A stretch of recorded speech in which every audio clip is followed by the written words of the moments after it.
So welcome back friends, this is your educator Harsh Srivastava. तो friends, आज हम बात करने वाले हैं 5 ऐसे सीक्रेट टिप्स जिससे कि आप अपने CUET की प्रिपरेशन को बूस्ट कर सकते हो और CUET के लिए अच्छा स्कोर करने का सोच सकते हो। ये ट्रिक्स आपको कोई नहीं बताएगा। ये ट्रिक्स मैंने अपने एक्सपीरियंस से निकाली हैं और इसके अलावा मैंने जितने भी बच्चों से बात की है जिन्होंने CUET क्वालिफाई किया है, वो सारी चीज़ें बात करने का आपने देखा होगा। बहुत सारे इंटरव्यूज़ में वगैरह मेरे देखे होंगे।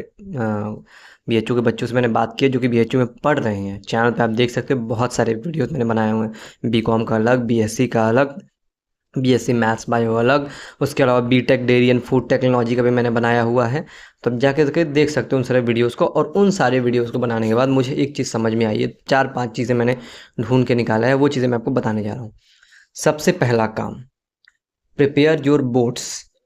बोर्ड्स का सिलेबस और CUET का सिलेबस सेम है, line by line, same to same चलता है। अगर आपने बोर्ड्स पे ध्यान दोगे अच्छे तरीके से तो CUET प्रिपेयर होगा। और आप जैसा देख सकते हो, बोर्ड्स के लेवल भी अब बढ़ चुके हैं। फिजिक्स वगैरह में JEE के क्वेश्चंस भी आ रहे हैं पिछले 2 साल से। तो बोर्ड्स के लिए अच्छे से पढ़ो अपने समझ रहे हो आप। साथ में अब कुछ बच्चे कह रहे होंगे बोर्ड्स में तो थ्योरी पूछता है, CUET में MCQ आता है। हाँ, लेकिन कोर्स दोनों का सेम है। आपको करना क्या है, अपनी NCERT की लाइन बाय लाइन को पढ़ो। जो NCERT लाइन बाय लाइन नहीं पढ़ रहा है उसको होगी प्रॉब्लम। इसलिए अभी से, अभी भी समय बहुत है आपके पास। NCERT लाइन बाय लाइन पढ़ना स्टार्ट करो। नहीं पढ़ सकते तो मेरे आधे आधे घंटे के मैंने 3-4 वीडियो, 3-4 हर मैं जो वीडियोज़ करा रहा हूँ वो हर एक चैप्टर के 4 वीडियोज़ लेके आ रहा हूँ, 3 से 4 वीडियोज़ ला रहा हूँ। उसमें पूरी NCERT लाइन बाय लाइन में पढ़ा रहा हूँ, सारी फालतू की चीज़ों को हटा के। क्योंकि फिजिक्स के NCERT अगर आप देखोगे ना, लाइन बाय लाइन अगर पढ़ने जाओ तो आपको इंटरेस्ट नहीं आएगा, क्योंकि उसमें काफ़ी फालतू की चीज़ें भी दी रहती हैं। तो मैं जो उसमें जो इंपॉर्टेंट चीज़ें हैं, सब कुछ को मैं एक क्रिस्प फॉर्म में आपको लेकर के आ रहा हूँ, वीडियोज़ के फॉर्म में। आधे आधे घंटे के मैं लाइव सेशंस लेता हूँ। आपको मैं बता दिया करूँगा एक दिन पहले schedule.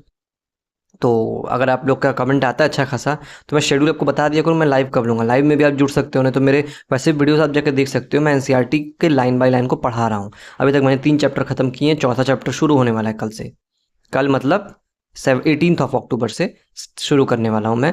Chapter number 4, it is moving charge and magnetism. तो अब क्या हो गया, NCERT लाइन बाय लाइन पढ़ ली। अब इसके बाद क्या करना है, हर चैप्टर से एटलीस्ट मान के चलो 100 से 150 क्वेश्चन आपको लगाने हैं, हर चैप्टर से, अभी से ही। तो 100-150 क्वेश्चन आएंगे कहाँ से।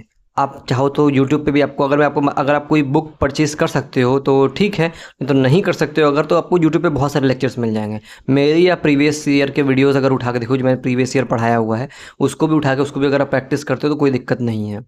और इस साल तो मैं नया कराऊंगा ही, लेकिन अभी चैप्टर्स थोड़े पूरे हो जाएं, कोर्स आपका खत्म हो जाए, तो उसके बाद मैं आपके PYQs, आपके जो PYQ सेशंस और MCQ सेशंस को मैं लूँगा। तो उसमें कोई दिक्कत है नहीं, वो मैं कराऊंगा खुद ही। नहीं तो आप अपनी साइड से क्या कर सकते हो कि ढेर सारे MCQs, आप बोर्ड्स के भी MCQs जो होते हैं वो भी इंपॉर्टेंट है, उसको लगाइए आप। और इसके अलावा जो है प्रीवियस ईयर के MCQs आप लगाइए। गूगल पे आपको, यूट्यूब पे मिल जाएंगे बहुत सारे यूट्यूब चैनल, बहुत सारे चैनल से। मैं नहीं कहता हूँ कि मेरी चैनल से ही करो, आप किसी भी चैनल से करो जहाँ आपको अच्छा लगे। मैंने भी कराया हुआ है पिछले साल, फिजिक्स के भी, केमिस्ट्री के भी मेरे चैनल पे हुए, तो आप जाके उसको भी चेकआउट कर सकते हो। ठीक है भैया। अब MCQ हो गया। MCQ प्रैक्टिस करने के बाद अब तीसरी चीज़ क्या है, मॉक टेस्ट। सबसे बड़ी चीज़ है मॉक टेस्ट। एग्ज़ाम में पेपर कैसे देना है उसका अंदाज़ा रहना बहुत ज़्यादा ज़रूरी है। हर एग्ज़ाम के लिए, सिर्फ CUET के लिए नहीं, मैं हर एग्ज़ाम की बात कर रहा हूँ, सब में mock test must must must है, बहुत ज़्यादा इंपॉर्टेंट है मॉक टेस्ट। मॉक टेस्ट आपको देना है हर चैप्टर के बाद, उस चैप्टर का मॉक टेस्ट दीजिए। जब एक चैप्टर कंप्लीट, पहले NCERT की लाइन बाय लाइन पढ़िए आप। लाइन बाय लाइन पढ़ने के बाद आप 50 से 100 क्वेश्चन लगाइए। आप 40-50 क्वेश्चन लगाओगे, अब तभी आपको, मान लीजिए स्टार्टिंग जब आप क्वेश्चन लगाने जाओगे, पहला क्वेश्चन नहीं आएगा, दूसरा क्वेश्चन नहीं आएगा, तीसरा, 10 क्वेश्चन आपको नहीं आ रहे। लेकिन जैसे ही 11वें क्वेश्चन पे आप पहुंचोगे, आप आराम से देखोगे आपको धीरे धीरे कॉन्सेप्ट्स क्लियर हो रहे हैं, धीरे धीरे लगा रहे हो। अगर आपने चैप्टर मन से पढ़ा हुआ है तो आराम से MCQs आप करोगे। नहीं समझ में आ रहा, सोल्यूशन देखो एक बार में समझ में आ जाएगा। आगे बढ़ते जाओ, बढ़ते जाओ। 40-50 क्वेश्चन लगा लिए, 100 क्वेश्चन, मान लो 4-5 साल के MCQ आपने लगा लिया, 5 ईयर्स का। उसके बाद आप क्या करो, पहले आपने चैप्टर पढ़ा, चैप्टर पढ़ने के बाद 5 साल के MCQ लगा लिए। 5 साल के MCQ लगाने के बाद अब क्या करो, उसी चैप्टर का तुरंत मॉक टेस्ट दे दो। चैप्टर दिमाग में रिकॉल होगा, मॉक टेस्ट। अब बहुत सारे बच्चे क्या गलती करते हैं मॉक टेस्ट देने के बाद, जो कि हमारा 4th पॉइंट है, एनालिसिस। मॉक टेस्ट देने के बाद एनालिसिस कोई नहीं करता है, बस दो काम खत्म, ये कोई बात नहीं हुई। मॉक टेस्ट आपको देना है। देने के बाद जो भी आपकी गलतियां हैं, जो क्वेश्चन आपसे बन गए हैं वो तो ठीक है, जो क्वेश्चन आपसे नहीं बने हुए हैं उनको नोट कर लो, साइड में रखो उनको नोट करके। अब फिर उसके बाद उन क्वेश्चन को दोबारा प्रैक्टिस करो, ठीक है। और साइड में से इसके लिए टाइम निकालो, बल्कि आप कि जैसे ही आपने मॉक टेस्ट दिए, जो क्वेश्चन रह गए हैं उनको दिन में 1 घंटा दो, जो क्वेश्चन नहीं बने होंगे आपसे उनको सॉल्व करो, सॉल्व करने की कोशिश करो, साथ में अपना पढ़ते भी चलो, नया पढ़ते भी चलो और उसको साथ में करते चलो। तो मॉक टेस्ट वगैरह देते रहो, उनको उनका एनालिसिस करो, जो क्वेश्चन गड़बड़ हुए उसको वापस से अटेम्प्ट करो, सही करने की कोशिश करो, ठीक है। इतना काम हो गया, मॉक टेस्ट दे दिया और फिर उसके बाद आप क्वेश्चंस का एनालिसिस कर लिया। फिर ऐसे करते करते जब आपके सारे चैप्टर्स खत्म हो जाएंगे, फिर लास्ट में आपको दिसंबर वगैरह से स्टार्ट करना है, दिसंबर या जनवरी वगैरह से आप इसको स्टार्ट कर देना है फुल लेंथ मॉक टेस्ट देने का। फुल लेंथ मॉक टेस्ट है। बोर्ड के एग्जाम आप कुछ समय रहेंगे तो बोर्ड के एग्जाम के बाद भी अगर आप चाहो तो कर सकते हो स्टार्टिंग में, लेकिन अगर आप चैप्टर खत्म, आपने बोर्ड्स का सिलेबस खत्म कर दिया है तो उसके बाद जो है आप चाहो तो full length mock test CUT का भी दे सकते हो।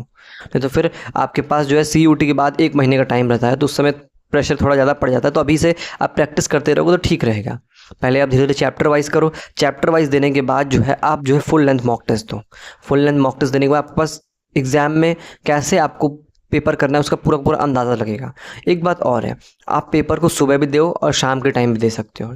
मान लीजिए छुट्टी का दिन है, आपको संडे का दिन है, संडे के दिन सुबह दो और फिर मान लो किसी दिन स्कूल वगैरह है आपका तो शाम में भी दो। इससे होगा क्या, क्योंकि आपका जो CUT का एग्जाम है कभी सुबह पड़ता है कभी शाम में पड़ता है, शाम वाली शिफ्ट में सुबह वाली शिफ्ट में। तो आपको ये भी अंदाज़ा रहना चाहिए। बहुत सारे बच्चों को क्या होता है कि सुबह सोने की आदत होती है, जो मैं ड्रॉपर्स को सब खासकर कहता हूँ। ड्रॉपर्स क्या होता है, रात भर देर लेट नाइट पढ़ते हैं और सुबह जो है 9-10 बजे तक सोते हैं, तो उनको प्रॉब्लम हो सकती है, क्योंकि एग्ज़ाम आपका सुबह 10 बजे 9 बजे भी पढ़ सकता है CUT का, अलग अलग शिफ्ट में एग्ज़ाम होते हैं ना, तो ये काम आपके साथ हो सकता है। तो इसलिए मॉक टेस्ट स्टार्टिंग से ही देना स्टार्ट करो अपना, टाइम वाइज। कभी 1 घंटा कभी सुबह दे दिया आपने तो कभी शाम में दे दिया, तो आपकी प्रैक्टिस बनी रहेगी, गड़बड़ नहीं होगी चीज़ें, ठीक है। मॉक टेस्ट दिया, उसका एनालिसिस किया, किस टाइम पे दिया, ये भी आपने कर लिया। अब क्या करना, सबसे बड़ी चीज़ है consistency. Consistency is the key of success. लोग कहते हैं कि hard work is the key of success, smart work is the key of success. मैं कहता हूँ कि consistency is the key of success. अगर आप अगर आप कंसिस्टेंट हो तो हार्ड वर्क आपका है, हार्ड वर्क को आप ऊपर कर सकते हो। अब कोई बच्चा है वो कह रहा है कि मैं 10-10 12-12 घंटे पढ़ रहा हूँ, 10-10 12 घंटे पढ़ना नेक्स्ट टू इम्पॉसिबल है, कोई नहीं पढ़ सकता उतना। जो कह रहे हैं समझ लो, वो भी 12 घंटे लाइब्रेरी में आप जा जरूर रहे हो। लाइब्रेरी में बैठना और 12 घंटे पढ़ना, दोनों में अंतर चीज़ होती है। पढ़ना अलग चीज़ है, बैठना अलग चीज़ है। आप जाओगे 12 घंटे के लिए, लेकिन वहाँ पे आपका एफिशिएंसी सिर्फ 6-7 घंटे तक ही रहेगा, उससे ज़्यादा आप एफिशिएंट हो ही नहीं सकते। तो उससे बढ़िया ये है कि आप रोज़ का फिक्स कर लो, रोज़ रोज़ 1-2 घंटा पढ़ो, लेकिन रोज़ पढ़ो, सिंपल बात है। गैप नहीं होना चाहिए, रोज़ पढ़ो, थोड़ा पढ़ो, रोज़ पढ़ो, सिंपल बात है। कंसिस्टेंसी बना कर रखो, उसको ब्रेक मत करो। अभी दिवाली वगैरह आ रही है, आपको प्रॉब्लम होगी, बहुत सारे बच्चों को दिवाली में प्रॉब्लम होगी, उनकी कंसिस्टेंसी ब्रेक होगी। लेकिन आपको यही बनाना, आप 2 ही घंटा पढ़ो, 1 ही घंटा पढ़ो, लेकिन पढ़ो।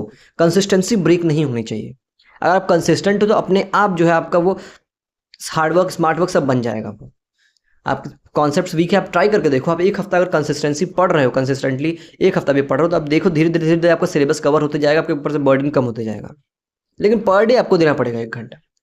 अभी मैं दिवाली की बात कर रहा हूँ, उस 1 घंटे को फिर इंक्रीज करो, 1 का 1.5 करो, 1.5 का 2 करो, 2 का 3 करो, इस टाइप से आप इंक्रीज करो। एक आएगा, आप बैठोगे 3 घंटा पढ़ने के लिए तो नहीं हो पाएगा आपसे, किसी से नहीं हो पाएगा।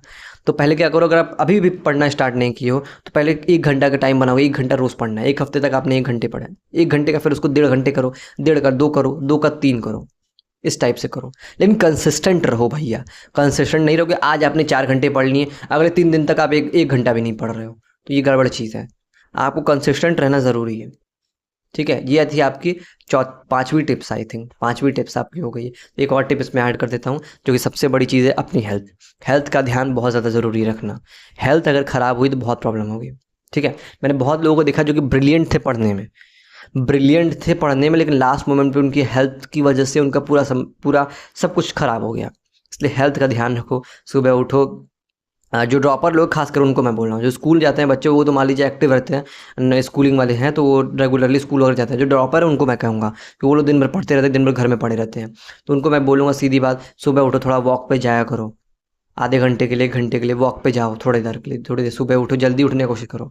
कोशिश क्या करोगे, अगर आपको रात में पढ़ने के लिए सूटेबल हो ठीक है, लेकिन सुबह का टाइम बना लो कि आपको 7 बजे 6 बजे उठना है तो 7 बजे 6 बजे उठना है। दोपहर में सो लो 1-2 घंटे, वो ठीक है, लेकिन सुबह जल्दी उठा करो, क्योंकि सुबह जल्दी उठने से तो आपको दिन समझ में आएगा कि हाँ ठीक है मेरा दिन अभी बचा हुआ है।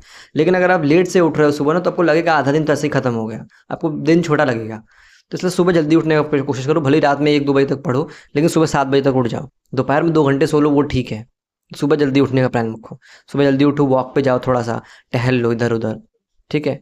एक्सरसाइज वगैरह करो, थोड़ा बहुत योगा योगा वगैरह कर सकते हो। खाना, डाइट डाइट क्लीन रखो, बाहर का तला भुना बिल्कुल मत खाओ, अंड बंड अंड शंड चीज़ें मत खाओ बिल्कुल, सीधे मैं बोल रहा हूँ। बाहर की चीज़ें खाओगे तबीयत खराब होगी, लीवर वगैरह में प्रॉब्लम होगी, तमाम हॉस्पिटल वगैरह जाना पड़ेगा, पूरा डिस्टर्ब हो जाएगा माइंड। ठीक है, सबसे बड़ी चीज़ है कि अपने सेहत का ध्यान रखो। बाहर की चीज़ें मत खाओ, घर में मम्मी जो अच्छा खाना बनाती हैं उसी को खाओ, कोशिश करो इतना ही खाने का, बाहर की चीज़ें मत खाओ, अवॉइड किया करो खाने का।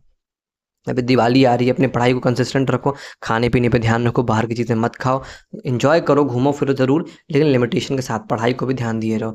6 महीने की बात है भैया, कितना समय रह गया है आपके पास? अक्टूबर लगभग आपको ख़त्म ही हो गया है, 17 ऑफ हो गया, आधा से ज़्यादा अक्टूबर अक्टूबर ख़त्म हो चुका है। नवंबर, दिसंबर, जनवरी, फरवरी, मार्च, अप्रैल और मई में आपका पेपर हो, वही लगभग लगभग 6 महीने का समय आपके पास, और लगभग 6 महीने का समय आपके पास है। 6 महीने थोड़ा सा मेहनत कर लो, उसके बाद तो फिर आपको अच्छे कॉलेज में पहुंच जाओ। BHU DU आप देखोगे, मैं वीडियोस वगैरह शॉर्ट्स वगैरह डालता रहता हूँ BHU में इवेंट वगैरह। अभी तो मैं एक स्पॉन्सर कर रहा हूँ BHU एग्रीकल्चर डिपार्टमेंट का, जो फूड टेक्नोलॉजी डेयरी टेक्नोलॉजी का उनका एक इवेंट हो रहा है, चिराग 3.0, उसको भी मैं ऑर्गेनाइज़ कर रहा हूँ। तो उसको भी मैं स्पॉन्सरशिप कर रहा हूँ, सॉरी ऑर्गेनाइज़ नहीं, स्पॉन्सर कर रहा हूँ उसको मैं। तो अब देखोगे मैं उन सबको वीडियोस भी डालता रहता हूँ चैनल पे, जिससे कि आप लोगों को मोटिवेशन मिले पढ़ने के लिए, कि आप कॉलेज में आओगे आपको ये चीज़ें करने को मिलेंगी, सोसाइटीज़ मिलेंगी, अच्छे अच्छे लोग मिलेंगे। ठीक है, ये मोटिवेशन के लिए आपको मैं डालता हूँ चीज़ों को, उन चीज़ों को देखोगे आपके अंदर मोटिवेशन आएगा पढ़ाई का। तो ये सारी चीज़ें मैं डालता हूँ उसी चीज़ के लिए, ताकि आप मोटिवेटेड रहो। ठीक है, तो लास्ट में जाने से पहले यही है, बाकी सारी जो चीज़ें मैंने बताई हैं उन चीज़ों को फॉलो करो, टिप्स को फॉलो करो, और लाइफ में सक्सेसफुल बनो यार, और जाके एग्ज़ाम को फोड़ो अच्छे से, अपने सेहत का ध्यान रखो। बाय बाय, टेक केयर, और चैनल सब्सक्राइब करना बिल्कुल मत भूलो, बेल आइकन को प्रेस करना बिल्कुल मत भूलो। आपके सपोर्ट की हमें ज़रूरत है, आप सपोर्ट दिखाओगे तो हम लोग कंटेंट अच्छे से लाते रहेंगे, अपने कंटेंट में इंप्रूवमेंट लाएंगे। आपने देखा होगा हमने पिछले साल के मुकाबले इस साल कितना कंटेंट में इंप्रूव किया हुआ है, तो उसको बनाए रखने के लिए आपका सपोर्ट ज़रूरी है। आप लोग सपोर्ट दिखाओगे, शेयर करो वीडियोज़ को, अपने दोस्तों को शेयर करो, तभी ना काम बनेगा। आप लोग शेयर वगैरह करते ही नहीं हो तो कहाँ से काम बनेगा? ठीक है, बाय बाय, टेक केयर। कोई डाउट हो तो कमेंट सेक्शन में पूछ सकते हो। Bye bye, take care, all the best.